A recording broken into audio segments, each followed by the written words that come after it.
जय श्री कृष्णा। राधे राधे। कर्क राशि नवंबर दिसंबर 2022 आपके जीवन में क्या कुछ बड़ा बदलाव लेकर आएगा। चलिए शुरुआत करते हैं नवंबर के महीने से। देखिए, इस महीने शुक्र, केतु, सूर्य, बुध चतुर्ग्रही योग बने हुए हैं आपके चौथे भाव में। चंद्रमा शनिदेव के साथ आपके विवाह स्थान पर विराजमान है सप्तम भाव में, और देवगुरु बृहस्पति आपके भाग्य भाव नौवें भाव में है। राहु आपके दसम भाव में रहेंगे और मंगल 12वें भाव में मांगलिक दोष बनाकर बैठे हैं। तो क्या होने वाला है इस पूरे महीने में आपके जीवन पर इसका प्रभाव। देखिए, माह के जो शुरुआत है ना, थोड़ा ज़्यादा कार्य आपसे करवाएगा, थोड़ी व्यस्तता रहेगी, लेकिन आप सफलतापूर्वक सभी कार्यों को पूरा कर लेंगे। लेकिन आपका जो अहंकार है, जो अहम है, कई मामलों में थोड़ी सी बाधाएं डाल सकती है। लेकिन दूसरी तरफ लाभ वृद्धि हर्षदायक होगी और योजनाबद्ध तरीके से आप कार्य करेंगे। जमीन जायदाद से लाभ होगा, न्याय के कार्यों में, विवादों में विजय की प्राप्ति होगी और रुके हुए तमाम कार्यों में तेजी आएगी। हालांकि शत्रु विरोधी थोड़ी सी कठिनाई कहीं ना कहीं उत्पन्न करेंगे, लेकिन आप उन चीज़ों पर विजय प्राप्त कर पाएंगे। बस माइंड को शांत रखें। दाम्पत्य जीवन बहुत अच्छा है और किसी रिश्तेदार से कोई शुभ सूचना मिलती दिखती है। अगर आप अविवाहित हैं तो रिश्ते इस महीने में तय होने की प्रबल संभावना बनी हुई है। नौकरी व्यवसाय की बात करें तो आपकी कार्य कुशलता आपको हमेशा आगे रखेगा और व्यापार में खासकर अच्छी सूचनाएं हैं। तो चलिए जानते हैं विस्तार से। तो कर्क राशि वालों, करियर की बात करें तो थोड़ी सी सावधानी भी रखना है, क्योंकि दसम भाव में राहु और उनके ऊपर सूर्य का प्रभाव बना हुआ है, जो कार्य क्षेत्र में छोटी मोटी मुश्किलें देगी, समस्याएं देगी।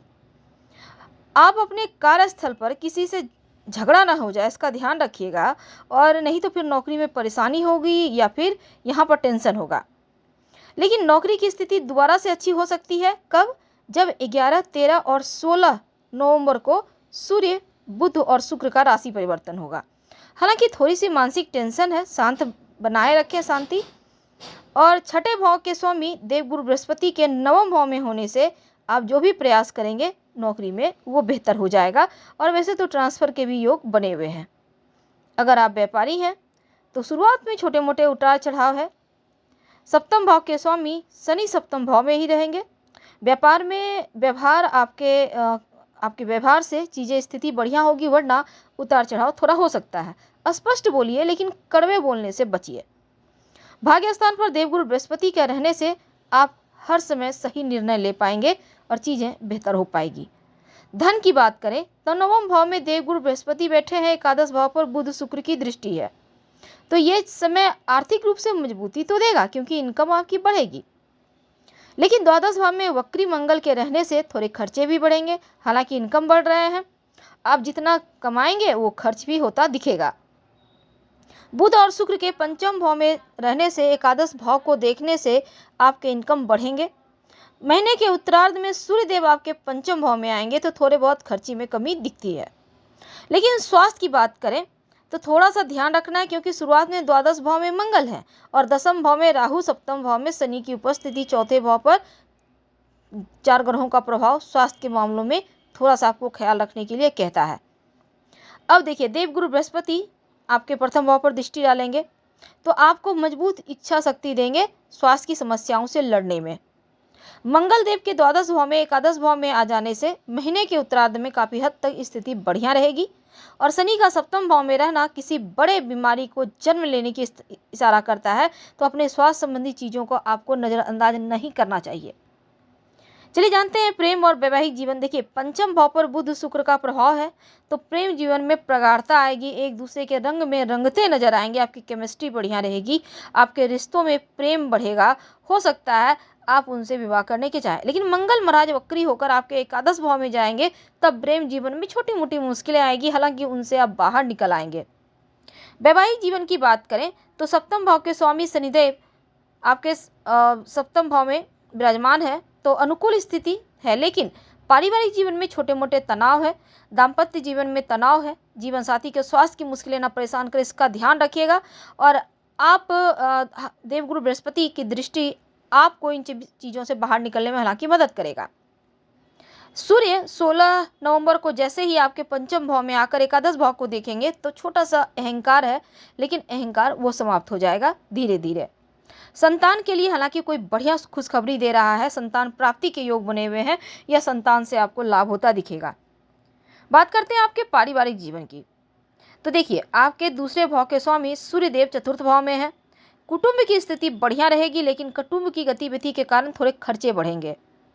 शनिदेव सप्तम भाव में बैठकर चौथे भाव को देख रहे हैं, तो आप घर परिवार में छोटे मोटे तनातनी हो सकते हैं। चौथे भाव में केतु महाराज के साथ बुध शुक्र सूर्य है, ऊपर से राहु की दृष्टि है, तो रिश्तों में प्रेम के बावजूद यह स्थिति पारिवारिक जीवन के लिए बहुत अच्छा नहीं है। ऐसे में थोड़ा सा रिश्तों पर ध्यान बनाए रखें।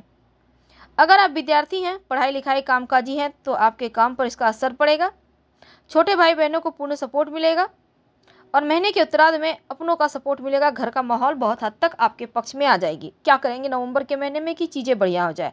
एक तो थोड़ी सी मन की समस्या है, नमः शिवाय का जप करें या हर सोमवार को शिव जी को 1 लोटा जल अर्पित करें। और या आप देखिए, शनिवार के दिन काले तिल का दान कर सकते हैं, या फिर आप ओम शनिश्चराय नमः का जप करें, या मंगलवार के दिन हनुमान चालीसा का पाठ करें, तो आपकी मुश्किलें यहाँ पर समाप्त हो जाएगी। चलिए अब जानते हैं दिसंबर के महीने में क्या होगा। सबसे पहले ग्रहों की चाल की बात करते हैं। केतु तुला राशि का चौथे भाव में, सूर्य बुध शुक्र वृश्चिक राशि के 5वें भाव में, शनि मकर राशि का 7वें भाव में और चंद्रमा आपके अष्टम भाव में है। गुरु 9वें भाव में रहेंगे, राहु 10वें भाव में और मंगल 11वें भाव में विराजमान है। तो क्या होगा? आपके इनकम बढ़ेंगे, कार्यों में सफलता मिलेगी। यानी कि नवंबर के ठीक उलट दिसंबर का महीना है आपके लिए। चारों तरफ से सपोर्ट मिलेगा, परिवार में अनुकूलता रहेगी, संतान से भी सुख मिलेगा और सभी कार्य समय पे पूरे हो जाएंगे। कोई शुभ सूचना मिलेगी। 13 तक सभी कार्य संभल कर करें तो बेहतर है। क्रोध से नुकसान होगा और 14 तारीख से जो चीज़ें हैं आपके पक्ष में आ जाएगा। वैसे तो विदेश जाने या लंबी दूरी की यात्रा वगैरह के योग हैं। लव लाइफ की बात करते हैं तो देखिए, अपने साथी के लिए थोड़ा समय निकालें। उपहार, गिफ्ट, मान सम्मान मिलता नजर आएगा और जीवन साथी के साथ थोड़ा वक्त बिताने का प्रयास करें तो चीज़ें बेहतर होगी। जॉब में आपके जो सहकर्मी हैं, जो अधिकारी हैं, उनका सपोर्ट मिलेगा। कोई प्रोजेक्ट आपके हाथ में होगा जो आप समय पे पूरा करेंगे। हालांकि व्यापारी हैं तो बेहतर सूचनाएं मिलेगी। स्वास्थ्य अच्छा है, क्योंकि जो नवंबर में था उससे कहीं ज़्यादा बेहतर दिसंबर के महीने में दिख रहा है। तो कर्क राशि वालों, आपके लिए नवंबर और दिसंबर के महीने में क्या कुछ बड़ा बदलाव होगा, आज हमने आपके साथ साझा की। उम्मीद है आपको वीडियो पसंद आ रहा होगा। प्लीज़ लाइक कर सब्सक्राइब करें, अपनों से शेयर करें और कमेंट में हर हर महादेव जरूर लिखिएगा। प्लीज़ लाइक कर सब्सक्राइब जरूर कीजिए। धन्यवाद। हम फिर